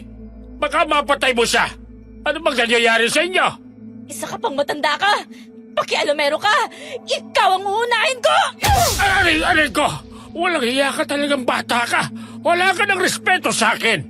Hindi mo na ba ako nakikilala? Kilala kita! Kaya nga ikaw ang uunahin kong patayin! Tatapusin kita! Nang pakawalan ni Nancy si Tia Gracia ay si Tio Amado naman ang pinagbalingan niya. Nagpambuno sila habang kami naman ni Kuya Eman ay patuloy din ang pagbubuno. Pilit ko siyang pinipigilan sa pagwawala niya kaya nagkakabasagan na ang mga gamit sa loob ng kwarto. Hanggang sa tumakbo na palabas ng bahay si Tia Gracia at humingi na siya ng tulong sa mga kapitbahay. Kaagad namang tumulong ang mga kapitbahay namin. Inihiga namin sa dalawang papag sina Kuya Eman at Nancy. Itinali namin ang lubid ang mga kamay at paa nila. Patuloy pa rin silang nagwawala na nakatali na ang mga kamay nila. Mga angal kayong lahat! Kapag nakawala kami dito, mamamatay kayong lahat! Kayong tatlo, mamamatay sa aming mga kamay. Kapag nakuwala kami, papatayin namin kayo!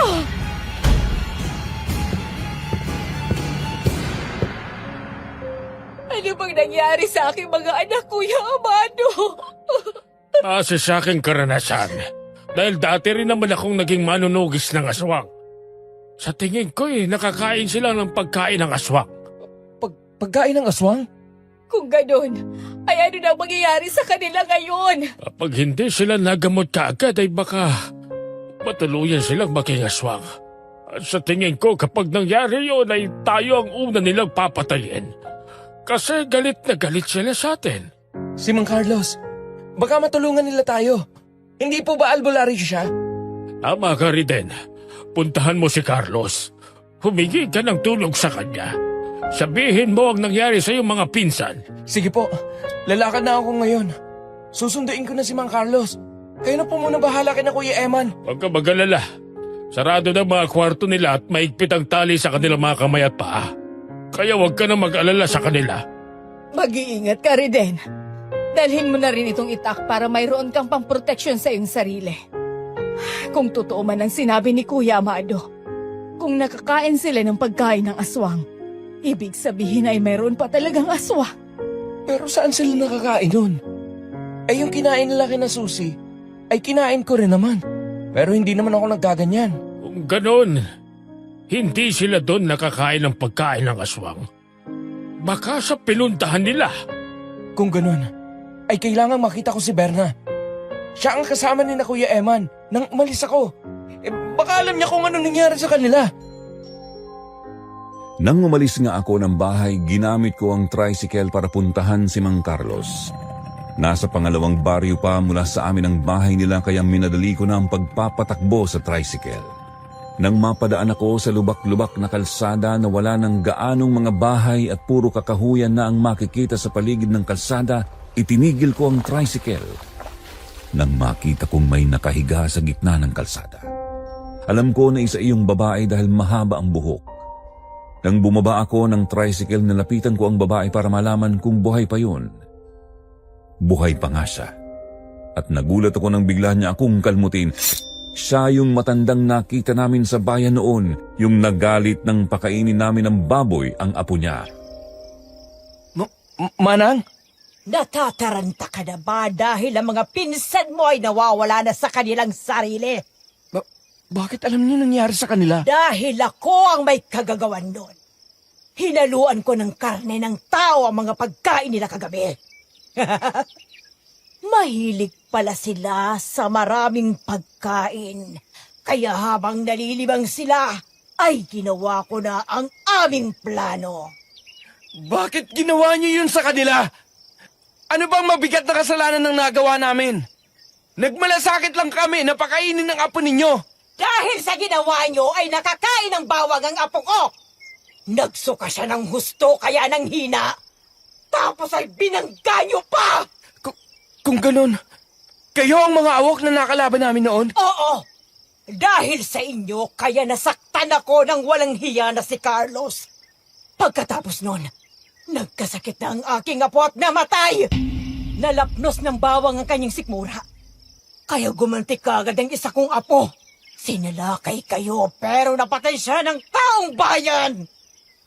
Kung ganon, ay kamag-anak niyo din pala ang aswang na yon. Talagang gusto niyo kaming patayin. Dahil buhay ng mga apo ko ang nawala. Kaya nga nag-isip kami ng paraan para makaganti kami sa mas masakit na paraan. At nangyari naman ang iniisip namin. Nag-away kayong magpinsan at ngayon, magiging kakampi na namin sila. Hindi mangyayari yan. Kasi hindi pa naman sila ganap na aswang. Gagaling pa sila sa tulong ni Mang Carlos. Kaya nga pipigilan kita. Hindi ka na makakarating pa kay Carlos. Papatayin na kita dito! Nang sunggaban ako ni Aling Dorina, kaagad akong nakalayo sa kanya. Hinugod ko ang itak sa bayna. Ako naman ang sumugod. Magkakasunod na pag-atake ang ginawa ko pero kahit pala matanda na siya, maliksi pa rin siyang kumilos. Nailagan lang niya ang lahat ng pag-atake ko tapos ay muli niya akong kinalmot sa mukha. Naramdaman ko ang hapdi ng sugat sa aking mukha. Napaatras ulit ako. Hindi ko na pala kailangang maging awok para pigilan ka. Dahil pala sa ganitong anyo, wala ka palang panamas sa akin.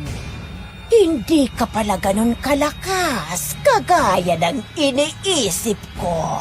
Hangal! Huwag mo akong maliitin! Dahil hindi rin ako natatakot sa mga aswang na kagaya mo. Hindi mo ako mapipigilan. Kung ganon, tapusin na natin to! Mamamatay ka! Mga salot kayo! Tatapusin kita para mailigtas ko ang pinsan ko! Lamunin mo itong bawang! Yeah! Hangal ka! May dala ka palang bawang! Walang hiya ka! Ah!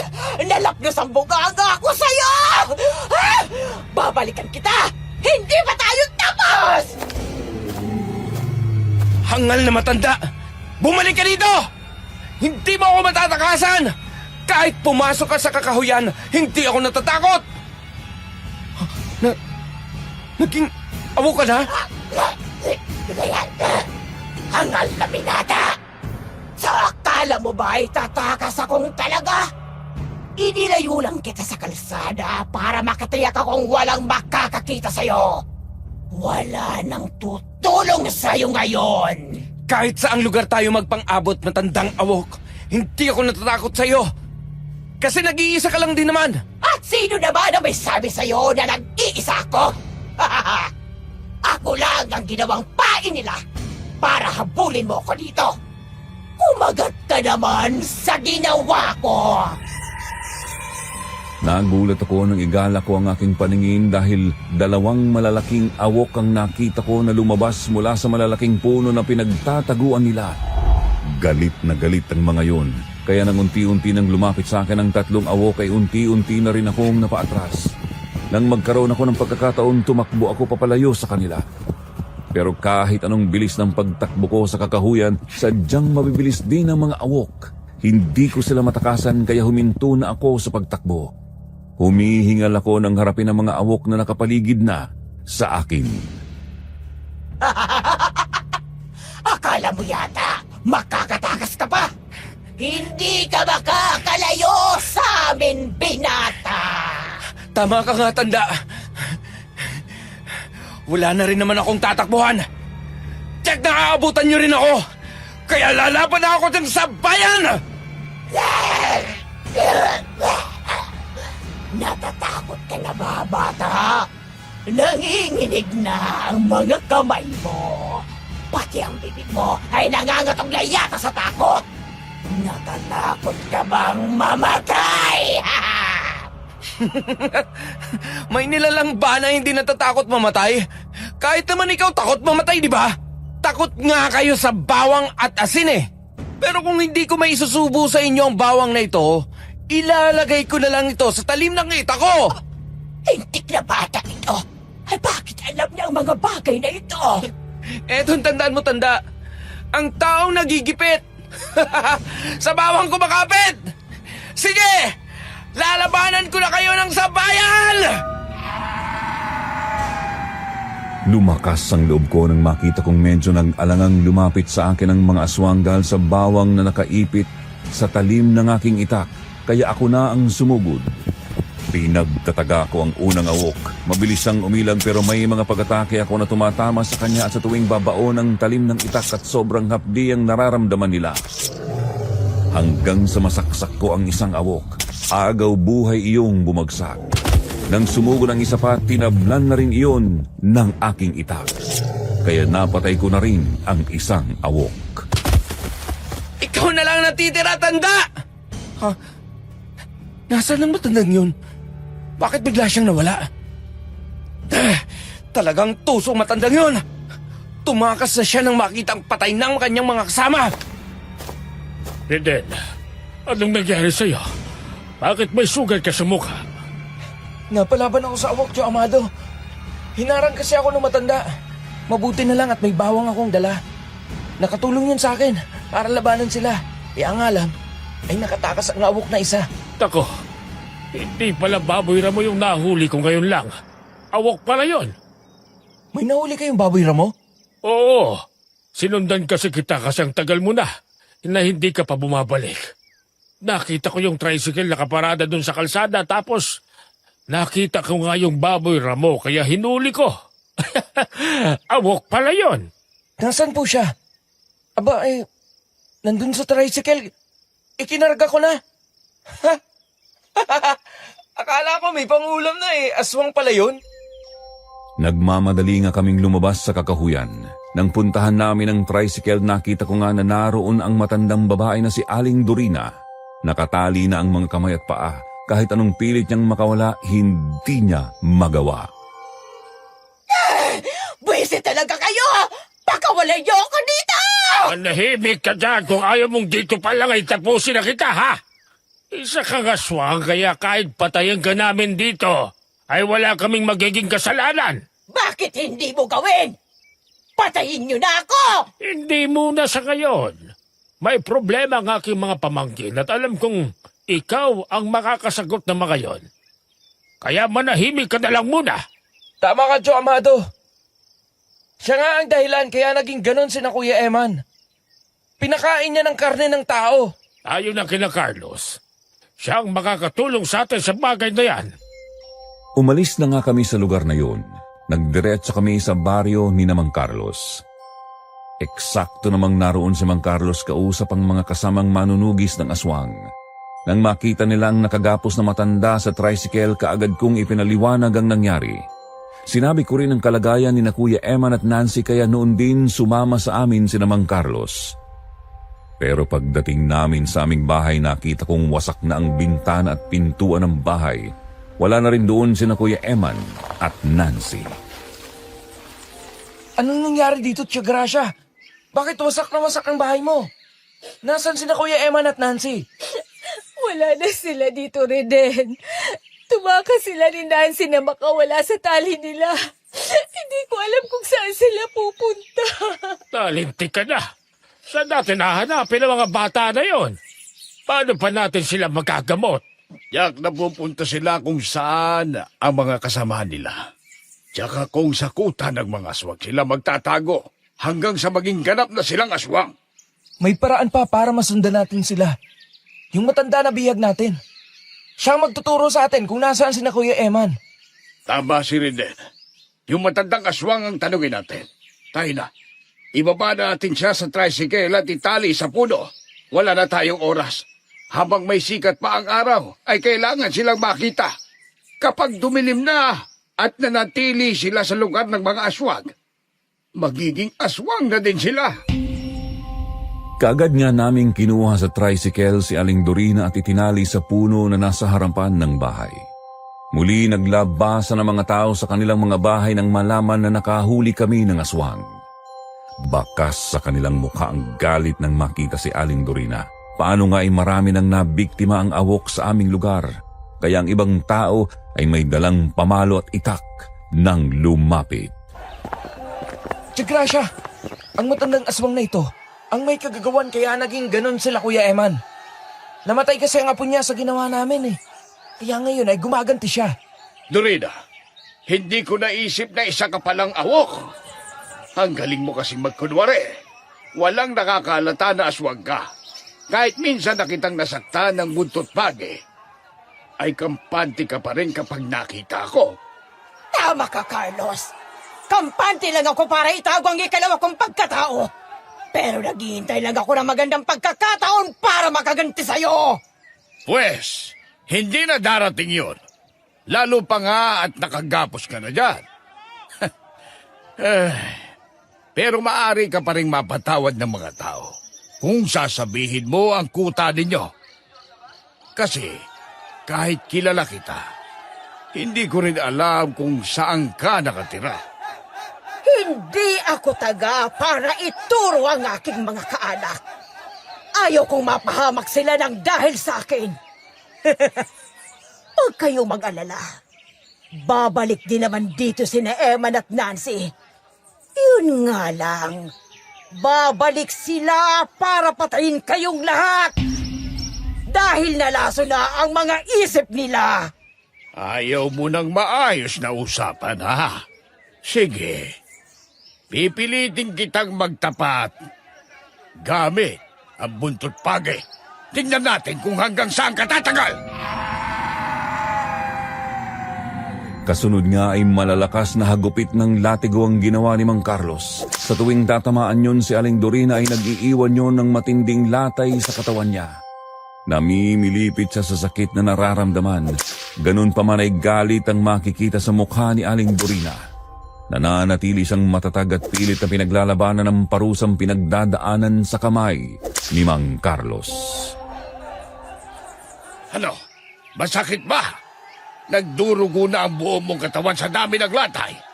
Hindi ka pa ba magtatapat kung nasaan ang lungga ninyo? Kahit naman magtapat ako, papatayin niyo pa rin ako, di ba? Kaya kahit namatay ako, hindi ako magsasabi sa inyo. Ganun pa.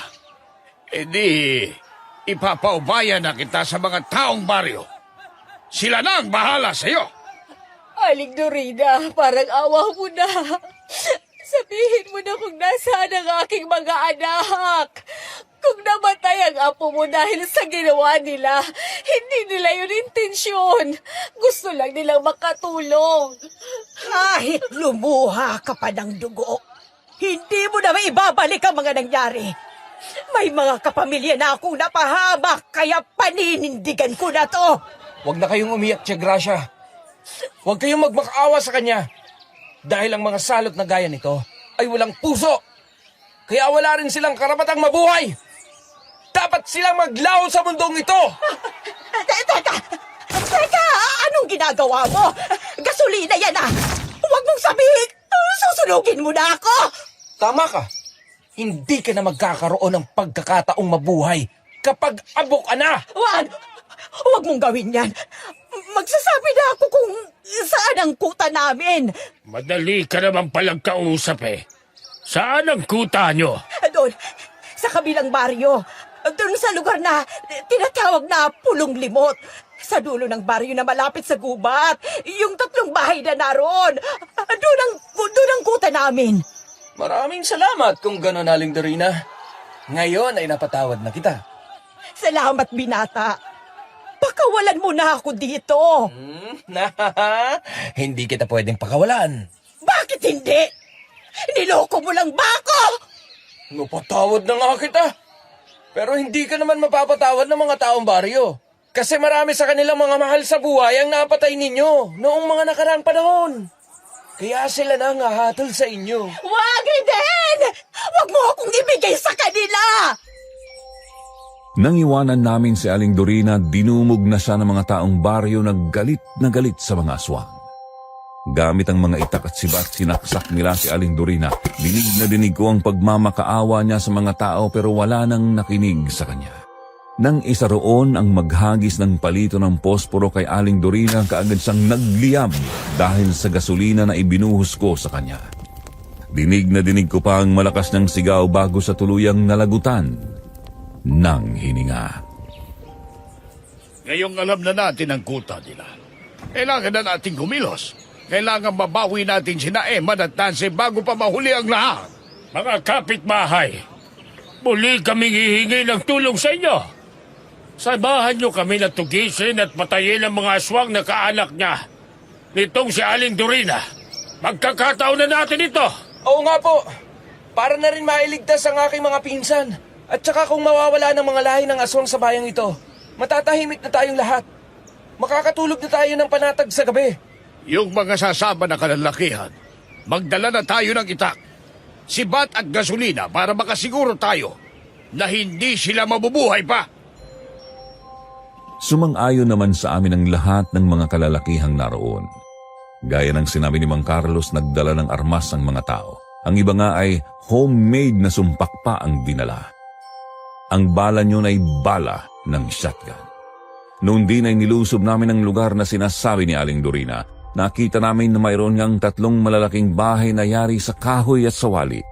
Pawid ang bubungan ng mga yon. Paglapit pa lang namin, nagulat kami nang may mga awok na kaming nakita. Isa roon ang umungol ng malakas para bigyan ng babala ang ibang mga kasamahan na mayroong mga taong nakapasok sa kanilang lugar. Kaya nang maglabasan iba pang awok sa mga bahay, nagkagulo na. Huwag kayong matakot sa kanila. Habang may sikat ang araw ay yamado tayo sa kanila. Hindi sila gaanong malakas kapag tirik pa ang araw.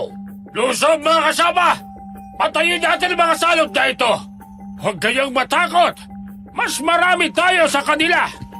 Diomado, hahanapin ko sina Kuya Eman. Mag-iingat ka rin din. Nawawala pa sa sarili sina Eman at Nancy. Tiyak na mag-aaway na naman kayo. Basta't kung makikita mo sila, ay pilitin mo silang maigapos. Tapos ay talian mo ng tela ang kanilang mga bibig para hindi kanila makagat. May dala ka ba diyang lubid at damit? Meron, Mang Carlos. Kinuha ko kanina ang lubid sa papag. Pati ang mahabang panyo. Sige po, Mang Carlos. Diomado, yun ang aking gagawin. Papasukin ko ng mga bahay na yan. Mag-iingat ka rin din. Kaagad nga akong humiwalay kina Tio Amado at Mang Carlos. Kaagad akong lumapit sa isang malaking bahay. Hinugot ko na sabay na ang itak. Marahan akong sumilip sa loob. Tahimik na tahimik doon. Kaya marahan akong pumasok. Nagulat ako nang bigla akong dambahin ni Kuya Eman. Nagmula sa salikuran kaya muntik na akong masubsob sa lupa. Bumalandra ako sa lamesang kawayan na naroon. Kaagad niyang tinabig ang itak sa kamay ko kaya nabitiwan ko yun. Wala na akong armas kaya naglaban kami ng lakas sa lakas. Galit na galit sa akin si Kuya Eman. Hindi na niya ako binitiwan. Binuhat niya ako at inihampas sa ibabaw ng lamesa. Nawasak ang lamesa. Ramdam ko ang sakit ng likuran ko. Nang kakagatin na ako ni Kuya Eman, sinuntok ko siya at nang umatras siya ay nakabangon ako sa ibabaw ng lamesa. Talagang hanggang dito sinundan mo pa kami, ha?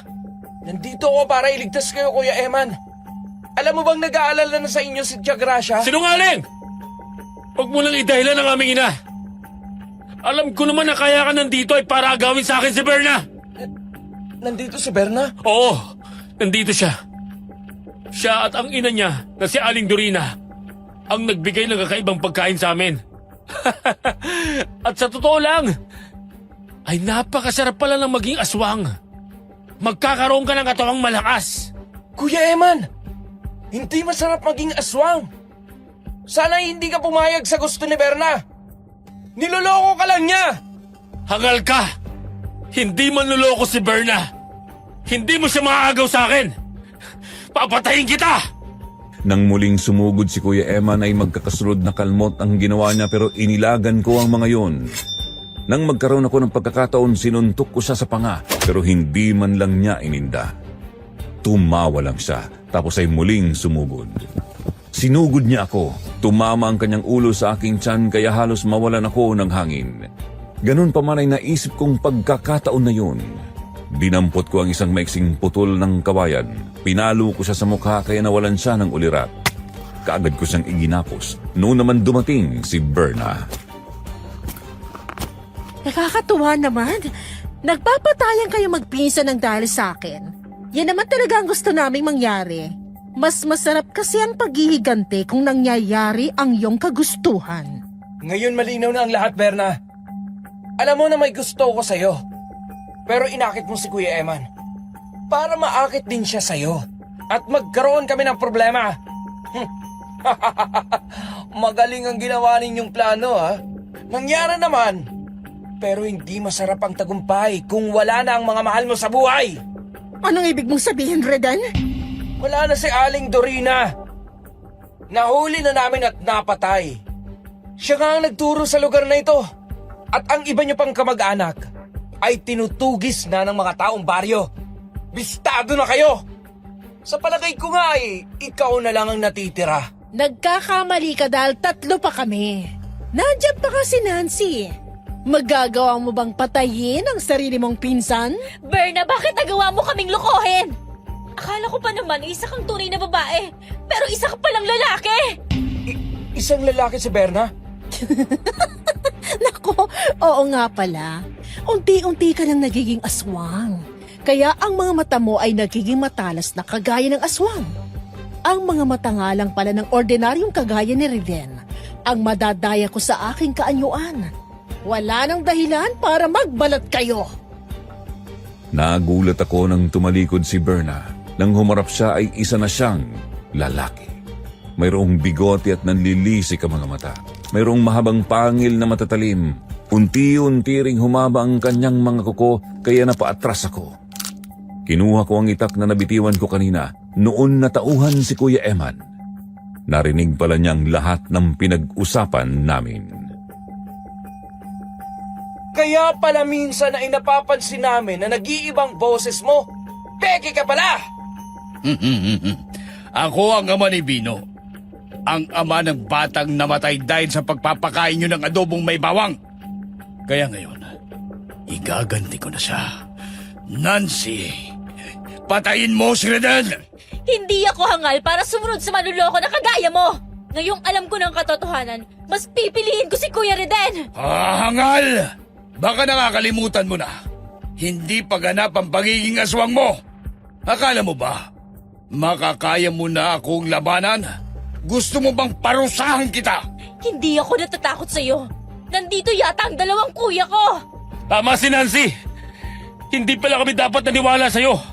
Akala ko ikaw talagang babaeng pangarap ko. Nasira relasyon namin magpinsan dahil sa kagagawan mo. Isa ka palang impostor. Buo na ulit ang samahan natin tatlo ngayon, Kuya Eman. Kaya nga pakawalan mo na ako dito para makagat ko ng manlulokong yan. Mga hangal! Papatayin ko kayong lahat! Nang hiwain ko ang lubid na nakatali sa kamay ni Kuya Eman ay nakawala na siya. Kaya nang sumugod na sa amin si Berna ay pinagtulungan namin siya. Nakita ko kung gaano nakabangis sina Nancy at Kuya Eman pero higit na malakas si Berna. Kaya maraming naging sugat sina Kuya Eman at Nancy bago nila napigilan ang mga kamay ni Berna. Ngayon na Reden! Itusok mo sa dibdib niyang itak! Dalihan mo! Habang kaya pa namin siyang pigilan! Dalian mo, Kuya Reden! Tiyakin mong masasapul ang puso niya! Sige! Tatapusin na kitang halimaw ka! Yeah! Mabilis akong lumapit kay Berna at itinapat sa dibdib niya ang itak. Sa tapat ng puso. Tapos buong lakas kong idiniin hanggang sa tumagos iyon sa kanyang katawan. Sakalang niya binitiwan sina Kuya Eman at Nancy. Hindi na malaman ni Berna kung paano aalisin ang itak sa kanyang dibdib hanggang sa tumumba na ito at mamatay. Tapos ng lagim na inihahasik nila. Pagpapatuloy ang lagim kung hindi kami magagamot ni Nancy dahil nahawa na kami sa kanila. Oo nga naman, Kuya Reden. Ayaw kong maging aswang sa habang buhay. Hindi mangyayari yun, Nancy. Nandiyan naman sa mga Carlos para tulungan kayo. Tama si Reden. Handa akong tulungan kayo. May paraan pa para kayo'y gumaling. Maraming salamat, Mang Carlos. Kuya Eman, sorry ha. Naging siloso ako. Kalimutan mo na yon. Ang mahalaga, ligtas tayong lahat. Siya nga pala, Kuya Reden. Shock na panalo tayo sa kantahan. Paano mo naman nasabi yun? Eh hindi na nga natin nalaman ang resulta. Alam ko na agad na panalo tayo kasi may gusto yun sa'yo si Susie. Kaya kapag magaling na kami ni Kuya Eman, food trip ulit tayo kasama na si Susie. Parang ayaw ko na. Nakakatakot mag-food trip. Kasunod yun ay nagkatawanan kaming lahat. Matapos ang pangyayaring yun, sumalang sa gamutan sina Nancy at Kuya Eman. Sa tulong ni Mang Carlos at sa kaalaman niya sa panggagamot, gumaling sila sa pagiging aswang. At yan po ang aking karanasang hindi makakalimutan kailanman, Sir Jupiter. Isang karanasang muntik nang sumira sa aming relasyon ng aking mga pinsan. Isang nakakatakot na pangyayaring hindi ko na makakalimutan habang buhay. Pagkain dyan ako ay sasali. Pansit, lumpia, kaldereta, handa kong habulin. Pag namoy ko ang ulam, automatic akong gigising. Lagi akong gutom, gutom araw-araw. Pag may handaan sa kanto, agad akong sumisilip agad. Menudo, adobo, barbecue sa stick. Di ako invited pero nandun ako ang bilis. Narinig ko ang fiesta, ayan na naman ako.